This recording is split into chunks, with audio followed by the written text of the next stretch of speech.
You know what's beautiful about the 80s slasher boom? It wasn't just Jason Voorhees and a bunch of imitators trying to cash in. It was an explosion of creativity, weirdness, and pure VHS vibes, even when the budgets were microscopic and the acting was, let's say, flexible. Once Friday the 13th hit big, every indie studio, regional filmmaker, and backyard crew said, "Wait, we can do that too." What came out of that was a wave of slashers that may not have hit the mainstream, but carved out a space in horror history for the fans who like their movies bloody, bold, and proudly imperfect. Some of these films became classics. We've got to kick this off with one of the earliest, and honestly one of the strongest slashers to follow in Jason's muddy footsteps, The Burning. Released in 1981, just a year after Friday the 13th, it had all the ingredients. Summer camp? Check.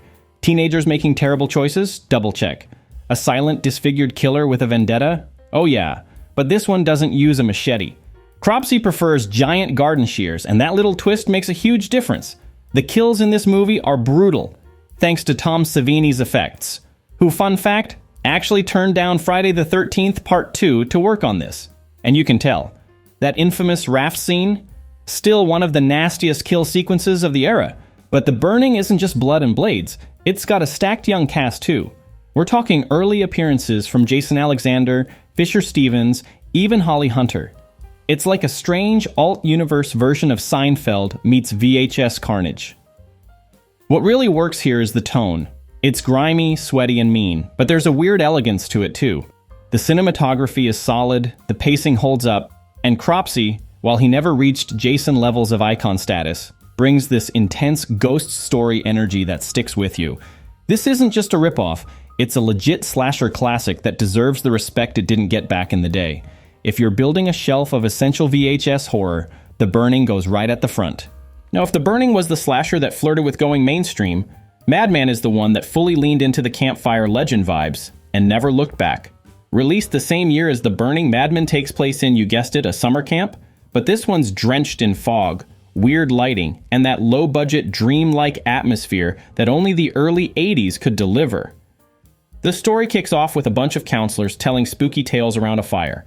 And of course, someone has to mention Madman Mars, the local killer who supposedly haunts the woods. Say his name above a whisper, and he'll come for you. Spoiler, they say it, loud. Madman Mars isn't Jason, but he's cut from the same cloth. Big, silent, lives in the woods, swings and acts like it's part of his body. But where Jason had this cold, calculated energy, Mars is just raw rage. He stomps, he growls, and he absolutely demolishes people. The kills are messy. The logic? Questionable. There are scenes that make you go, wait, what just happened? But that's the charm, and honestly, the atmosphere is what makes Madman stand out. That foggy forest, the eerie synth score, the feeling that you're trapped in some alternate slasher reality where time doesn't quite work right, it's not polished, it's not perfect, but it's alive. And for slasher fans, Madman is one of those movies you keep coming back to because it has heart, grit, and a villain who looks like he smells like motor oil and fury. Okay, now here's one that doesn't get talked about enough, and honestly, it deserves way more love than it gets. The Prowler came out in 1981, riding the same slasher wave as Friday the 13th, and yeah, you can definitely feel the influence. We've got a masked killer, young people getting picked off one by one, brutal kills in dark, isolated spaces, but the Prowler brings something else to the table. Style and savagery. The killer wears full military gear, we're talking helmet, trench coat, bayonet, and he moves like someone with a mission. He's not lurking, he's hunting. And the kills? Yeah, they're gnarly, in the best way. Tom Savini did the effects here, and it shows. There's a shotgun blast scene that's still shocking even today. Everything feels raw and wet and way too real. The story itself centers on a soldier who was dumped via a Dear John letter during World War II, and let's just say he didn't take it well. Fast forward to a small-town graduation dance, and bodies start dropping in very creative and very painful all ways. The vibe of the Prowler is different from most slashers of the era. It's colder, meaner, more methodical. And while it doesn't have the campy energy of Madman or the high-gloss charm of The Burning, it's got this grit that makes it stand out. No sequels, no merch, no iconic mask, but for hardcore horror fans, the Prowler is one of those deep cuts that hits harder the more you revisit it. You ever watch a slasher and think, okay, but who's the killer? That's Final Exam. A film that wants to be part of the slasher boom, and technically is, but it feels like nobody told the killer they were in a movie. We're on a college campus, it's exam week, there's a killer stalking students, and that's about as much as you get. No backstory, no mask, no real identity, he's just a guy. He shows up, stabs people, then disappears again. Like someone wandered off a different set and started murdering extras. But here's the thing, despite the lack of logic, there's still something about this movie. Maybe it's the weird tone shifts. 1 minute it's light teen comedy, the next it's pure dread. Maybe it's the character Radish. Maybe it's the way the film plays it straight, even when it has no idea what it's doing. It doesn't reinvent the genre. It doesn't even color inside the lines. But Final Exam has this strange, low-budget earnestness that makes it kinda lovable. It's the slasher equivalent of a student who didn't study, didn't sleep, and still showed up to the test anyway, with a knife. Not iconic, not even coherent, really.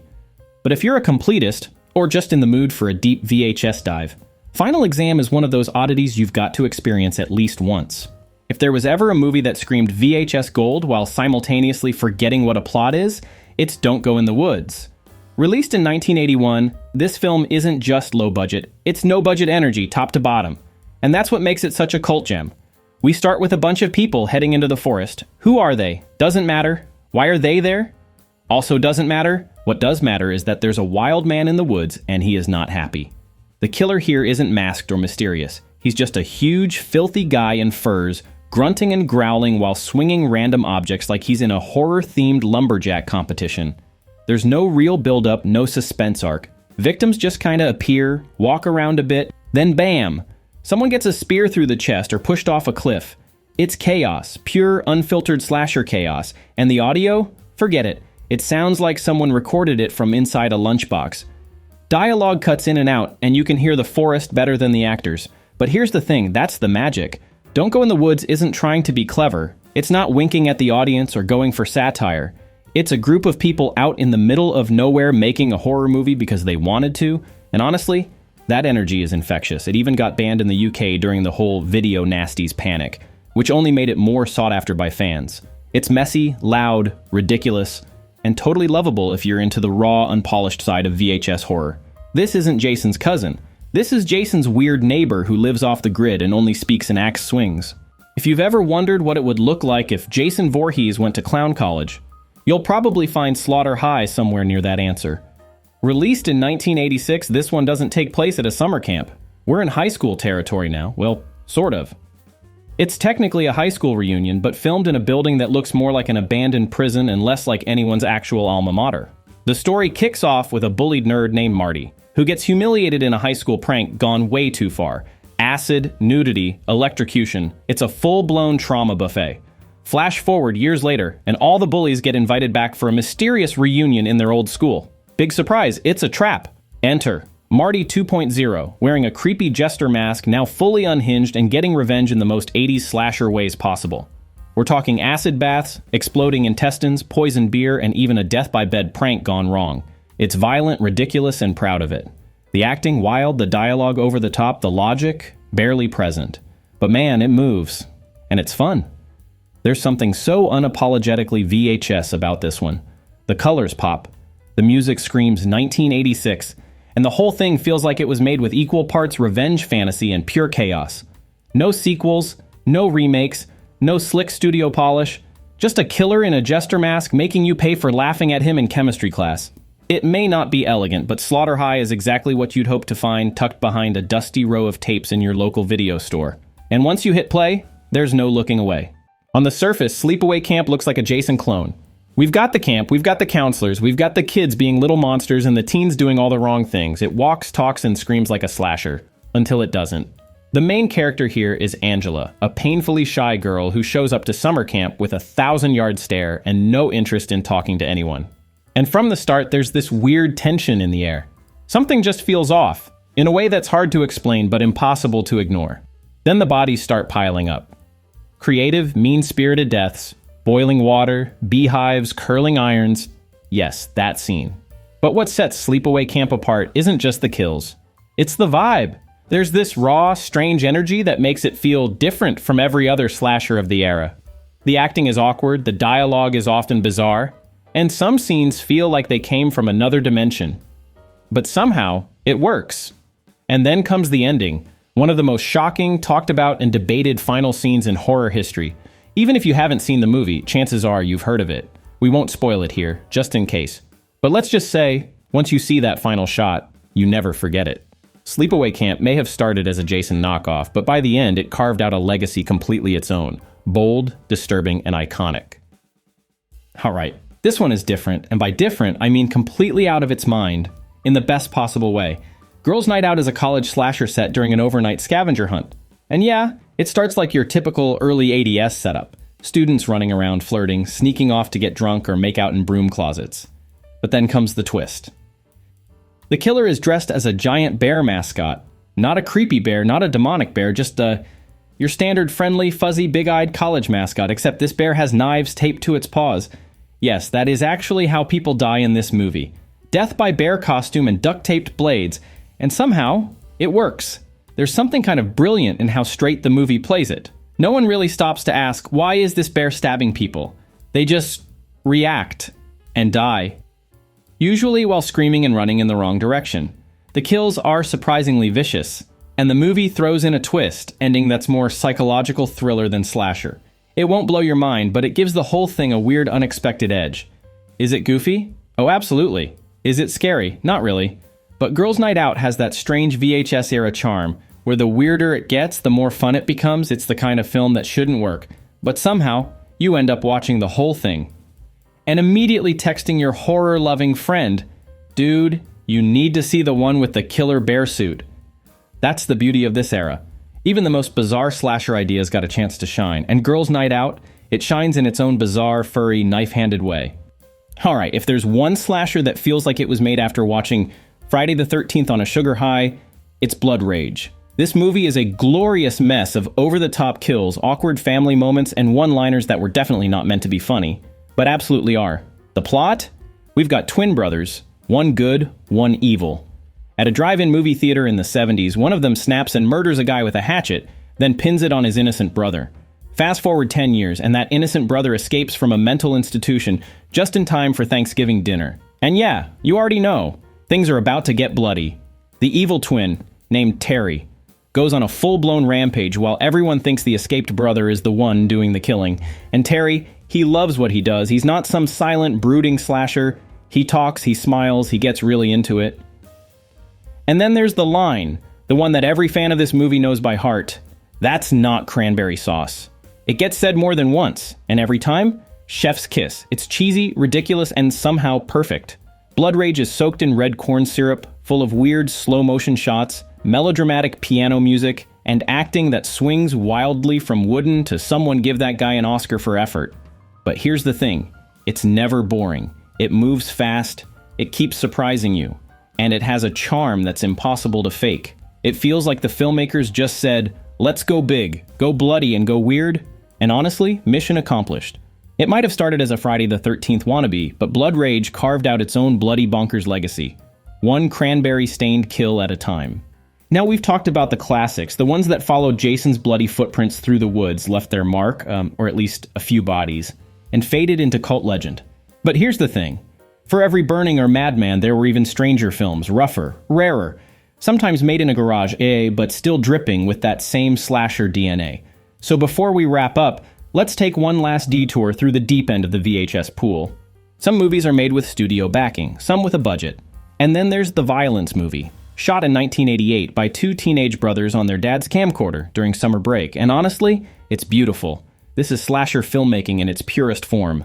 No permits, no actors, no effects team, just two kids with a love for horror, a plastic hockey mask, and way too much fake blood. The plot, if you can call it that, follows a killer who escapes from a mental hospital, classic, steals a hockey mask, of course, and goes on a rampage. Doors slam, synths hum, people die in backyards and bathrooms. The killer moves like Jason. The music sounds like a garage band playing John Carpenter. The cuts are rough, the angle's awkward, and yet it works. Then in 1989, they made a sequel, The Violence Movie 2.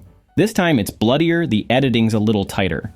The deaths are even more absurd, in the best way. These aren't movies in the traditional sense, they're love letters to slasher fans.